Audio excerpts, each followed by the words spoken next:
In this video, we'll build this Steve Good pattern. It's a sailing ship model. It's a very simple pattern, 4 pieces counting the base. It's going to be my next in a series of models, toys, miniatures. Stay tuned and we'll look at the pattern. Like I say, it's very simple. I really like the way it looks though. It has a nice look with these like knotted ropes, the rigging down there. We'll look at the pattern and we'll cut it out and put it together. It's a very simple project, but I really like the way it looks. So stay tuned. Well, here's the patterns for this little sailing ship. It's a very simple project. It's very few parts. I think total there's 4. It's a 3-layer ship and you have a base. So the middle layer is 1/4 inch, the 2 outside layers are 1/8 inch, and your base is 1/4 inch. So I've got, this is the main layer, it's the middle layer, 1/4 inch, and it's on a piece of scrap that I have left over. I had to glue together to get it tall enough. Your 2 outside layers are 1/8 inch. I've got 2 1/8 inch pieces. Now those parts aren't identical, only one of them has this tab on the bottom. That fits in the slot on the base, but I'll cut it off of the other one. And that way I can cut them both out at the same time and get the outline the same. That'll be a simple matter of taking that off the one that I don't need it on. So it's a lot of internal cuts on this one, not a super amount, but there's still several internal cuts. And then you got the windows on this, and then you got the slide. The rest of it's an external cut. I think I'm going to go with the number 3 blade. This is easy to cut wood and it's fairly thin, and some of those are kind of tight places. I got some small holes drilled. At 5 would be a little difficult to get through there. You can do it, but you'd have to force it through every time. So I'm going to get it to the saw and cut it out. My plan is to get this video filmed, the project put together, and the video posted all in one day. So I'm starting very early in the morning. We'll see if I can do that. I'm not going to rush it though. I'm going to make it look good as I can. So hang on, we'll get to the saw. I'll get a new blade in it and I'll cut all this stuff out.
So there it is cut out.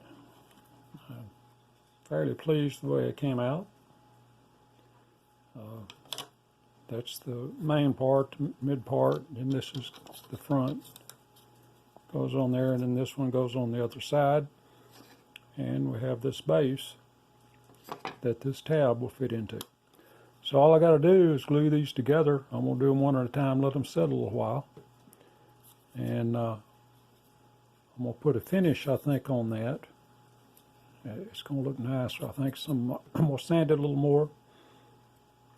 We'll put some Danish oil, I believe. Just something to bring that grain out and make it look a little better. So before I glue these bottoms on, I'm going to go ahead and do this top part, I think. And then again, I may just do it all. Now glue these on and then do them. Either way, I'm going to put a finish on them. So let me go ahead and glue them. And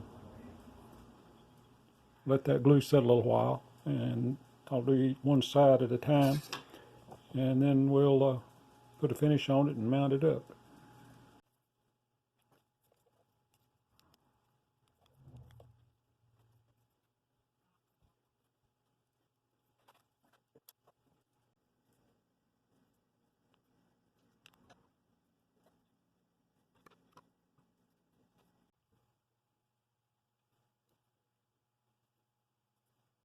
So it's pretty late in the day, and I did finish this project in a day like I wanted to. It's a simple project. The only thing really not finished is the finish hadn't totally cured, but it's dry to the touch and good enough to call it done for the day. It's a simple little project, just 4 pieces counting the base. I really like the effect that those cuts made down in the rigging here. It's kind of a neat looking project. Now, for the simplicity of it, I really like the way it turned out. If you like that, hit the like button. And if you're not subscribed, hit the subscribe button. This is the next in a series of models, toys, miniatures. Be in a playlist there. There'll be more of them if you haven't seen them. So thanks for watching, and I hope to see you in the next video.